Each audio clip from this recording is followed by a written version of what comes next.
दिल्ली में आज 7वें दिन भी सैलाब का संकट बरकरार है। आईटीओ इलाके में जल भराव से राहत नहीं है, सड़कों पर बहते दरिया जैसे हालात हैं।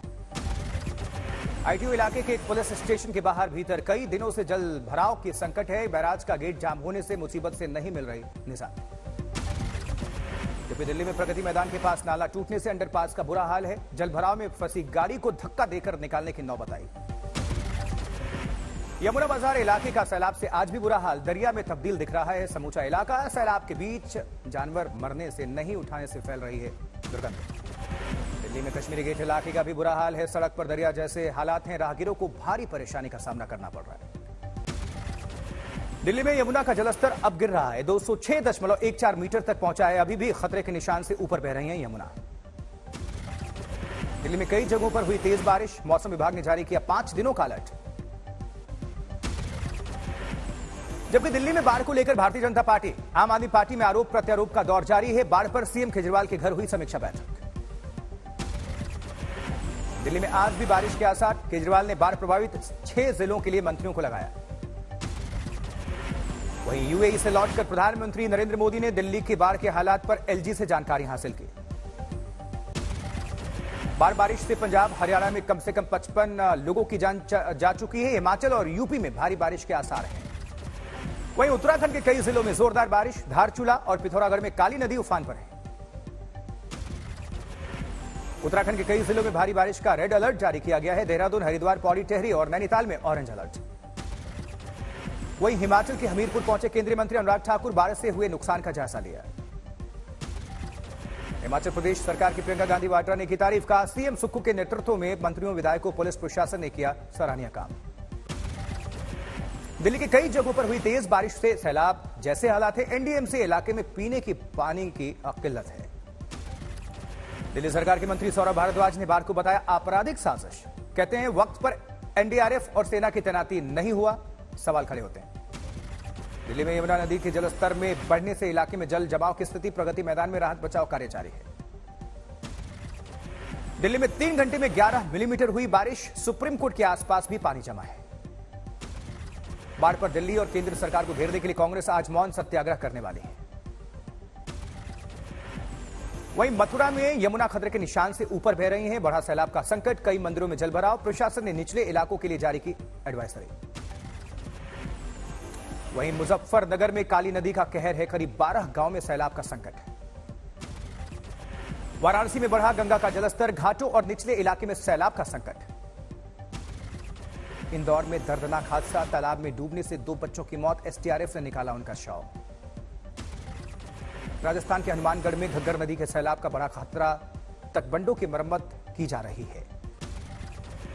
जबकि बागेश्वर में भारी बारिश जारी है। 7 सड़क मलबा और बोल्डर आने से बंद हो चुके हैं। लगभग 35 गांवों का संपर्क जिला मुख्यालय से कट चुका है। बागेश्वर में लगातार बारिश से सड़कें जलमग्न हैं, लोगों की काफी परेशानी बढ़ चुकी है।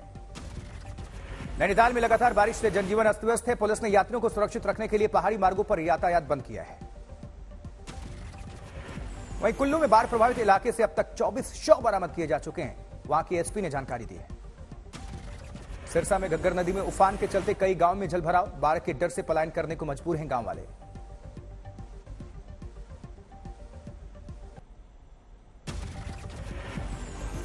फिरोजपुर में बाढ़ के चलते तेज बहाव में बहने से एक शख्स की जान चली गई। कई दिनों बाद मिले शव को पोस्टमार्टम के लिए अस्पताल भेजा गया है। जालंधर की बाढ़ प्रभावित इलाकों में सेना ने चलाया रिलीफ ऑपरेशन। सतलुज डैम के करीब प्रभावित लोगों के बीच मेडिकल कैंप भी लगाया गया। वहीं मुजफ्फरनगर में भारी बारिश से बाढ़ जैसे हालात हैं। काली नदी का पानी रिहायशी इलाकों में जा घुसा है। मथुरा में यमुना का जलस्तर पहुंचा खतरे के निशान के पार, रिहायशी इलाकों में पानी घुस चुका है। जैसलमेर में हो रही लगातार भारी बारिश से पुराने मकान और हवेली ध्वस्त, विश्वविख्यात और वर्ल्ड हेरिटेज साइट पर बारिश ने बरपाया कहर। जबकि यूपी के मेरठ में दर्दनाक हादसा, करंट लगने से 5 कांवड़ियों की जान चली गई। हाई टेंशन वायर की चपेट में आई थी उनकी गाड़ी। बिहार के कैमूर में शराब माफिया का अनोखा नुस्खा, नाबालिग बच्चों से करा रहा था अवैध शराब की तस्करी, शराब की खेप के साथ पकड़े गए 4 बच्चे। उत्तर प्रदेश के देवरिया पुलिस ने सुलझाई युवक की हत्या की गुत्थी, बहन से प्रेम संबंध होने की जानकारी मिलने पर लड़की के भाई ने की थी हत्या, पुलिस ने आरोपी को किया है गिरफ्तार। गोरखपुर में लगा सीएम योगी का जनता दरबार, सुनी लोगों की समस्याएं मुख्यमंत्री ने। हिमाचल प्रदेश में तेल पर गरमाई सियासत। केंद्रीय मंत्री अनुराग ठाकुर ने सुक्खू सरकार के डीजल पर 3 रुपए वैट बढ़ाने का किया विरोध। कहा, आपदा में भी जनता पर रहम नहीं खा रही है कांग्रेस सरकार।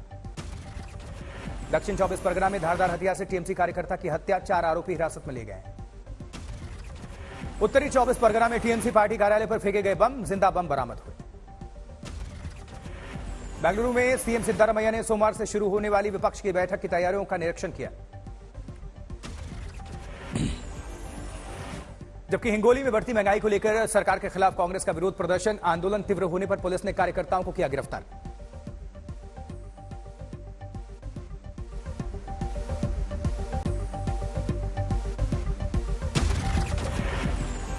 वहीं जोधपुर में मुख्य सचिव ने कहा, जल्द ही अपराधियों की अवैध संपत्ति पर बुलडोजर चलाए जाएं, जिसमें जिला कलेक्टर सहयोग करें। देहरादून में सीएम पुष्कर सिंह धामी ने रजिस्ट्रार कार्यालय का औचक निरीक्षण किया। रिकॉर्ड्स रूम के हालात को देखकर डीएम को दी हिदायत, सीसीटीवी कैमरे लगवाने को कहा गया। सीहोर में मुख्यमंत्री शिवराज सिंह चौहान ने कांग्रेस पर किया हमला, कांग्रेस को बताया बेईमान। देश के बड़े एयरपोर्ट पर सुविधा और बुनियादी ढांचे को लेकर बड़ी बैठक, गृह मंत्री अमित शाह और नागरिक उड्डयन मंत्री ज्योतिरादित्य सिंधिया ने लिया जायजा। उधर गोवा में वर्ल्ड यूथ स्किल डे का आयोजन, मुख्यमंत्री प्रमोद सावंत ने युवाओं को थमाई अप्रेंटिसशिप की चिट्ठी। प्रधानमंत्री मोदी ने गोवा सरकार के काम को सराहा है।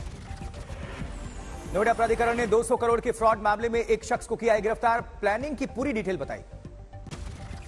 संजय राउत को मुंबई क्राइम ब्रांच का नोटिस, सीएम शिंदे पर लगाए थे गंभीर आरोप।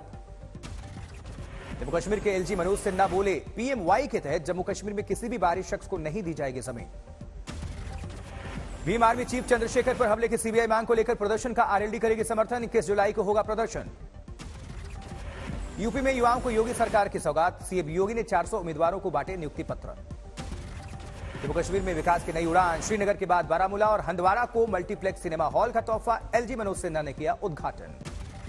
17 जुलाई को विपक्ष के डिनर में शामिल नहीं होंगी ममता बनर्जी, घुटने की सर्जरी के बाद लिया गया फैसला। अब नहीं सहेगा राजस्थान, भ्रष्टाचार कैंपेन शुरू करेगी जेपी नड्डा की टीम, बूथ और जिला स्तर तक की भागीदारी, 1 अगस्त को जयपुर में आंदोलन। मानसून सत्र में मणिपुर मुद्दे पर बहस की मांग करेगी कांग्रेस, कहा देश को इस मामले में विश्वास में लें प्रधानमंत्री मोदी। राजस्थान को करीब 1500 करोड़ रुपए की 2600 से ज्यादा योजनाओं को सौगात, और सीएम अशोक गहलोत ने वीडियो कॉन्फ्रेंसिंग के जरिए किया शिलान्यास। जबकि दिल्ली अध्यादेश पर केजरीवाल का समर्थन दे सकती है कांग्रेस पार्टी, जयराम रमेश ने कहा संघीय ढांचे पर हमले के खिलाफ। जम्मू कश्मीर के पहलगाम में अमरनाथ यात्रा मार्ग पर पथराव, घटना में एक तीर्थयात्री की मौत हो गई और कई लोग जख्मी बताए जा रहे हैं। दिल्ली में करगिल विजय दिवस के उपलक्ष्य पर भारतीय सेना नागा रेजिमेंट ने सैनिकों को श्रद्धांजलि अर्पित की। जीत का जश्न मनाने के लिए एक बाइक रैली का भी आयोजन। दरभंगा के मनोकामना मंदिर में सामूहिक हनुमान चालीसा पाठ, 1 साल पूरे होने पर कल निकाली जाएगी शहर में भव्य शोभा यात्रा। जबकि दिल्ली के बाराखंबा रोड पर डीसीएम बिल्डिंग में लग गई भीषण आग, आग पर काबू करने में 10 दमकल गाड़ियों को उतारना पड़ा। सहारनपुर में शिवरात्रि के मौके पर हेलीकॉप्टर और ड्रोन से कांवड़ियों पर पुष्प वर्षा, डीएम और एसपी ने भी हिस्सा लिया।